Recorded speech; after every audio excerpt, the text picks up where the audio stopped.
Welcome to another episode of Close Mode, the Enterprise Sales Show. I'm Brian Dietmeyer, and I'm really lucky to be here today with Paul Butterfield. Paul is the CEO of the Revenue Flywheel Group. He is also the executive board president of the Revenue Enablement Society. Paul, welcome. Hey, Brian, it's good to be here. It's funny you said borscht because we were just talking about Hungary in the pre-show. I think it was. I don't think that was a mistaken slip, right? No, it wasn't. It was a Freudian Yeah, borscht. but good to be here. Yeah. All right. So I have to before we get into the business. You and I are both fans of the Keys, as we've talked about in previous discussion, Florida Keys, and also Buffett fans. And I just learned that you're going to be a guest DJ. Is it on the Jimmy Buffett radio show? It's Radio Margaritaville, Sirius XM. It's his station. That's so cool. So yes, I get to go on, make my own set list, tell some stories about my connections to Jimmy's music and those particular songs. And all I know is right now I got to get on the song list, and they said we want to have you on as one of the early. They call it, fruitcakes is what they call it, right? So early fruitcakes, early next year. So stay tuned. I'm guessing January, early February at the latest. That's so fun. I will listen when you're there. So, all right. So this, in addition to Jimmy Buffett and the Florida Keys, this show is about all things enterprise sales. So in our pre-interview, one of the things you talked about is that sales training is broken. That's my paraphrasing of it. But can you tell me, you could state it more accurately if I didn't say it right, and tell me why do you feel that? Well, I mean, to put it in perspective, I grew up in sales. Enablement came along about 12 years ago, but I grew up in sales, led sales teams, thought that's what I'd always be doing. And sales training, in my opinion, was always broken.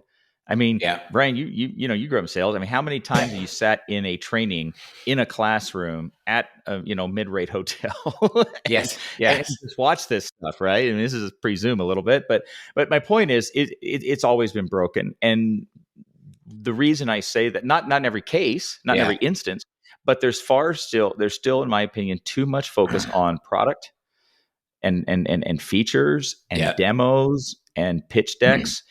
And you can't blame the sellers because most of the time that's how they're being trained to run discovery. Show a pitch deck, show a demo, maybe ask a few questions. So not just to focus on the discovery phase, but in general, there's a lot of that training that must still be out there, or at least there's not training that's counteracting it and showing sellers a better way. Although a lot of companies are making progress, but man, there's still a lot to do. Yeah, you had mentioned, showing up in demo, and I probably read my first articles on demos being death 10 years ago, right? And we're still, you're not the only one. We're still kind of complaining about that today, that we haven't rectified that. Yeah. So what's the solution to that? Well, I mean, the solution to fixing the sales training, start with that, is maybe even stop referring to it as sales training. And here's what I mean by that. Years ago, I heard a quote, and I can't remember who said it now, but it was said that you train animals, you enable humans. And so just even taking a step back and thinking, okay, sales training is a component of the overall customer journey enablement that a company should be building out. Yes. But what I've seen is when people call them sales trainers or just it still tends to create silos. In fact, it can even create silos within, the enablement team. Yeah. So that's, to me, that's the first step. Words matter, and figure out what is it that you're really doing. Now, there is some times where you are doing, hardcore training, new product release, company was just acquired. There's that sort of thing, but it needs to be surrounded by the other elements of enablement and just be part of that package. Yeah. I mean, you started your first response with sitting in a mid-grade hotel, listening to someone spew at you for 2 days. And it's interesting that, to a sad degree, it's kind of the accepted model, because I've been doing a lot of these podcasts and interviewing a lot of folks, and I heard almost exactly the same story, where somebody said, look, I sat there for 2 days while someone sprayed with a fire hose. And the real reason my peers and I were all there was to get through that so we could get to cocktails in the evening. Yeah, right. And hope it's not a cash bar. And it may not be in person anymore. We may be doing more of it on Zoom or other ways. but it is, yeah, there's still a lot of opportunity for improvement. It's interesting because, or I should say, any success I've had in enablement, I really do trace back to the fact that I grew up in sales. Yeah. Led sales teams for Yep. Microsoft and Yep. Intuit and some other companies. And so when I was asked to go figure out what enablement looked like at the company where I was working, I sat down with my peers, the other sales VPs, sales directors that I've been working alongside when I was still running my team. And we just got to brainstorm, said, all right, you know what? The complaining stuff's today. Bill's given me his objective, but carte blanche how we get there. Yeah. And we just did a big whiteboard dump on what should enablement look like. So when you don't know, sometimes you get lucky. And I tried to carry that sales leader view all the way through to today. Well, so what was on that whiteboard that you think where you got it right? Well, for example, when we were coming up with training for new hires, right? Yeah. The onboarding, that sort of thing, we decided that rather than have product people come in and do the product reviews, and training and that sort of thing, that we actually would have our SEs do it, because the SEs knew how to talk about the product in terms of what problems it was solving. They had those conversations with prospects and customers every day. Yeah. And we felt like that would give the salespeople, these new salespeople, more context into the product as opposed to just a straight up product training. That's one of the things I remember. And none of us had ever seen that before. So we thought it was new. Well, I think on sort of a more strategic level, you mentioned something last time we spoke about sales enablement adopting a revenue-centric approach. Yeah. Right. Can you elaborate on that a little bit? Sure. I mean, it goes back to the story that I just told. When coming into it for the first time, it's like, well, if we're not influencing the seller behavior and therefore revenue, we're doing it wrong. Right. Okay. I just didn't know how else to look at it. And so if we fast forward to, over the last decade or so, the technology has gotten a lot easier to measure that, but it's still critical to find that correlation. Now, what I caution people is please don't use terms like ROI. You cannot calculate a true ROI on enablement. What you can do, and then you lose credibility, right? If you're trying to talk to anybody in the C-suite, especially the CFO, knows what a real ROI is. Right. But what you can do, what you must do, is the same thing we teach sellers to do, but identify what the gaps are in the rev org from current state to future state, and then figure out how do we fill those gaps, and then measure to see that it actually did have an impact. But correlation over time does build that credibility. But there's just too many market factors to even straight up say, oh yeah, well, we cause win rates to go down, No, you probably were one of things, or win rates go up. So be a little careful about that. But I don't want to diminish the fact that you've got to be measuring it. You've got to have ways to talk to your executive team about it in the terms and the language and the numbers they care about. They don't care about how many people showed up for your trainings. What they want to know is what happened from it, right? So right. And that is the revenue-centric approach. It is, right. At the top of everything, you're trying to figure out how do we correlate to revenue? What are the right areas of revenue? Because you can just say, hey, we want to increase sales 32%. All right, but let's break that down. What does that mean? Okay, it might mean more cross-selling going on. So we'd want to be measuring a greater mix of products on quotes or sales. It might be involve raising the average contract value. It might be bringing B players and C players up to having a shot at quota. There's a variety of ways to get there, but that's the key is come up with 3 that you can measure and then focus on those. And then, then you get into enablement frameworks and all of that, but those then feed the strategy map, which is going back up to revenue. So you never should lose sight of that.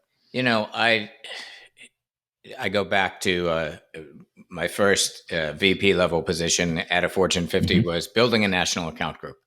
When national account or account management kind of was new, right? There was sales, and then there was this new thing: strategic account, global accounts, national accounts, and I became part of the Strategic Account Management Association. I remember a lot of discussions at the conferences about what is this function, what is the ROI, or at least the correlation to some kind of revenue or growth, and I feel like they figured it out. I've been around long enough to know that I was there when account management started.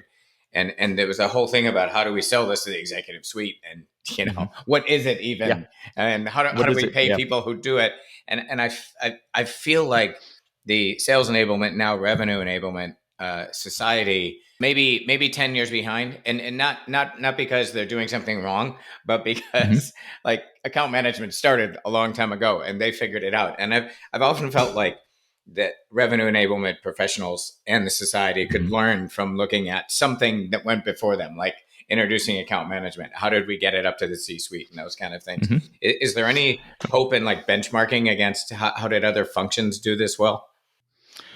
That's a great question.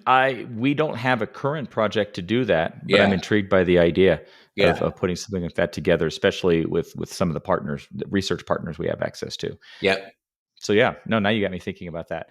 Uh, however, the revenue part of what you said, that shift from sales enablement to revenue enablement, yeah, was really an organic one that yes, that a lot of us just saw happening in the marketplace. And I mean, chief revenue officer, well established position now. I don't remember the last time I heard of somebody being the head of sales ops. It's rev ops, yes, and yeah. so we should be thinking about enablement in that same broad spectrum way approach. Yeah, and I wonder for folks who are listening who are not familiar with that shift, see if Hmm. let's play stump the consultant here and see if I got this right. I Sure. was trying to determine like what are the basic differences between sales enablement and revenue enablement. And it's funny too because one of the writers flipped those words and said, "Well, are you Hmm. enabling sales or are you enabling revenue?" And revenue is end to end, right? It's before the lead and it's all the way through to renewal. Where sales enablement Hmm. is just in one piece, and that was the clearest kind of Yep. illustration to me. Does that sound about right? That's how I look at it. Some people are calling it, GTM enablement, but the phrase that I coined and I actually trademarked, so I'm sure somebody else has come up with it somewhere, but nobody Right. wrote it down, is customer journey enablement. And I've Okay. started using that Mm. expression with prospective clients or even in the corporate environment when I was Yeah. working as a VP, because they can visualize that a little better than even just revenue enablement. I'm not saying we should change the name of the profession, but I'm just saying that, yes, that absolutely represents how I look at it. And it also is why my company's named the way it is. Yeah. Just you align all those little things, seemingly small things, across all the go-to-market teams, all the customer-facing teams, however you Yeah. define it. You are going to create a flywheel effect, and the outcome is typically a better customer experience, less focused on your product, more focused on them, more focused on their success metrics. CS team that's aware of why they bought is helping them measure, make sure they're getting what they need to out of it, and they're helping them solve the problem. It's just because of a very different experience. Yeah. I wonder. One of my favorite books. I'm not business books. I'm not sure how well it sold. Was Aligning Strategy and Sales by Frank Cespedes. He's a Harvard lecturer, and Hmm. the entire book's about sort of that gap between executive level strategy and how that's there Hmm. are pieces of executive level strategy that can be executed by the sales team one deal at a time. Hmm. Not all of Hmm. executive level strategy, but his frustration is that there's a disconnect often between those. Hmm. And I can go to a kind of real life story. I was speaking with a executive vice president at a company who said we just bought one of our big competitors in Europe, and now that expands our global footprint. We're going to be able to compete better. And I asked him how long before words were coming out of reps' mouths that were Hmm. effectively monetizing the investment, in acquiring that competitor. And he said, best case 6 months, expected 9 to 12. And Hmm. so when I think about Frank's book about this lack Yeah. of connection, and then I hear this street level story, I feel like that is the role of enablement. But there still seems to be a gap between Yeah. strategy and revenue enablement, playing in the middle down to the tactics level. There's a few things that could be going on in that story that I've seen or could see happening. I've been, as an enablement leader, been part of nine acquisitions at three different companies, Okay. and some were as small as 50, $60 million tech fold in. The Yeah. largest one was 450, $475 million. So had some real employees coming over. And what I have found is that there are a variety of things, systems not talking to each other, right? They're on HubSpot, we're on Salesforce. I mean, there's a lot of things that could go into that Yeah. delay of seeing time to revenue. However, if I focus on what enablement and revenue leaders should be doing, that is one of those opportunities where an enablement team really can step up and show some strong correlations early, because typically you've got a group of salespeople coming in. that are used to selling maybe just one product, one or two products. That's what their company's traditionally built.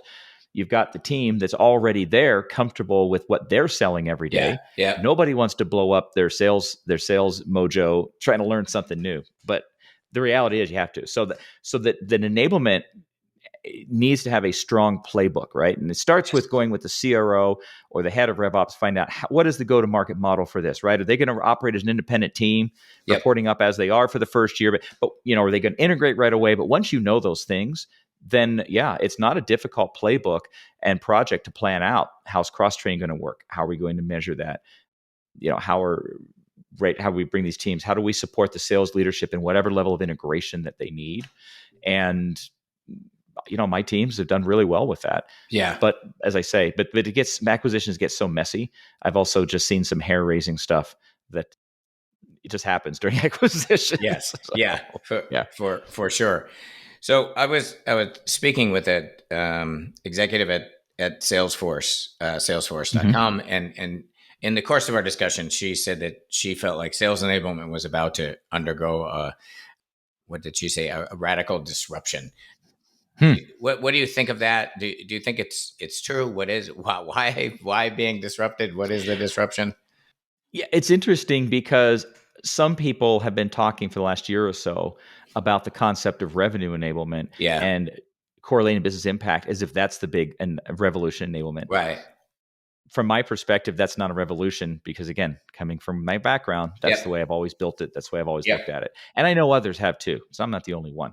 So some people are looking at that. I don't think it's that. Yep. That will be disruptive and is disruptive for a lot of folks in enablement that maybe don't come from the same kind of background that I do. I'm not saying you have to be a ex-salesperson to be a good enabler, but then how do you fill those gaps in? You got to understand your ICP, and your ICP or sales teams if you're an enablement pro. Yeah. So and sales leaders.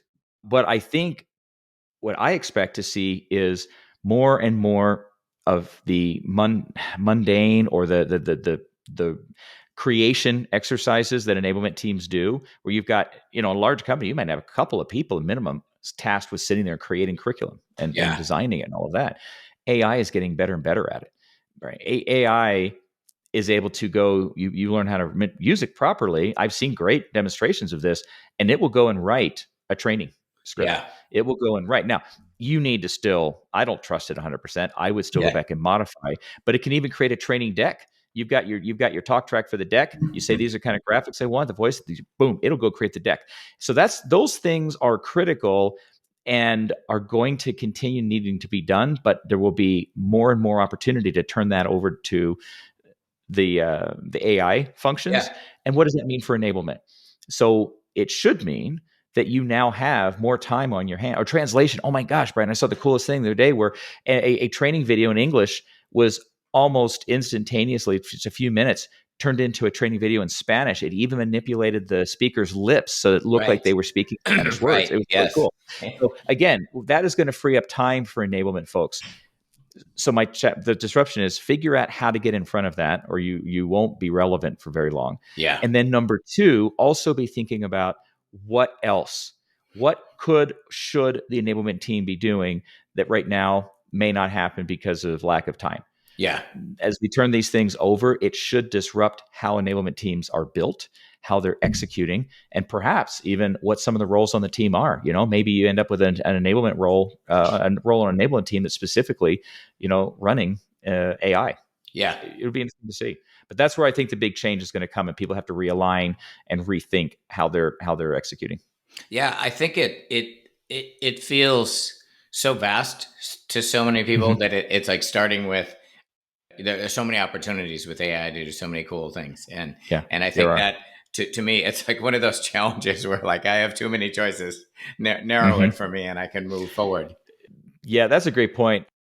That I was telling you about the virtual AI and sales session summit that I attended a couple weeks ago. Yeah. One of the speakers there that really intrigued me talked about the need for building a blueprint of what you want to do with AI, what are the outcomes, et cetera, before bringing in any AI. And her experience in working with companies is that many are just rushing into it. And that's why I think it stuck out to me so much. She's just stepping and say, no, make a blueprint.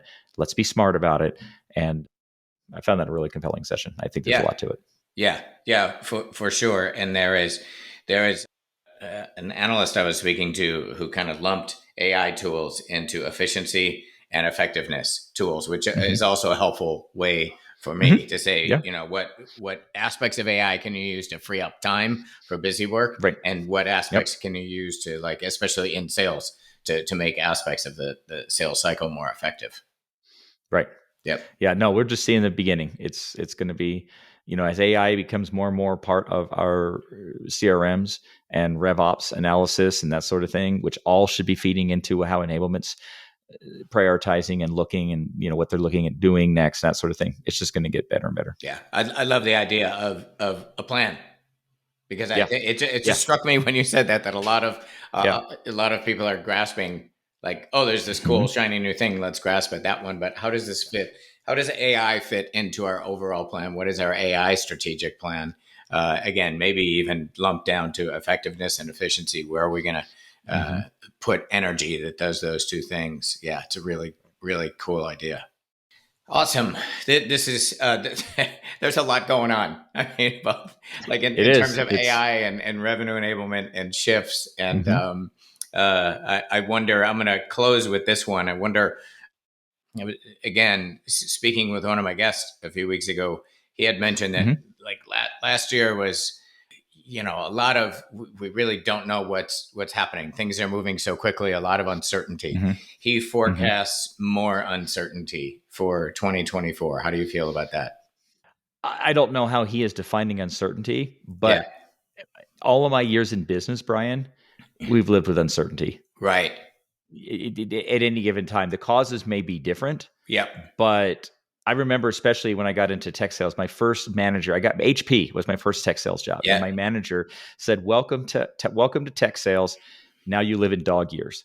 And all these years later, right? Yeah. It's like, yes, we do. Yeah. So yes, I agree with that person. We are going. There are a lot of unknowns. It could be a roller coaster ride of a year, but we're coming off of one, and the year Yeah. before that we had another one of different. And I think that Yeah. we're getting more resilient. I think we're getting smarter about how we do things. Not saying we're there yet, not even close in some cases, but yeah, buckle up because 24 is coming. Yeah. But It is. we've got this. I really feel like there's a lot of good work going on to help Yeah. too. Cool. I really appreciate your time, especially this time of year. Oh, There's a lot going on.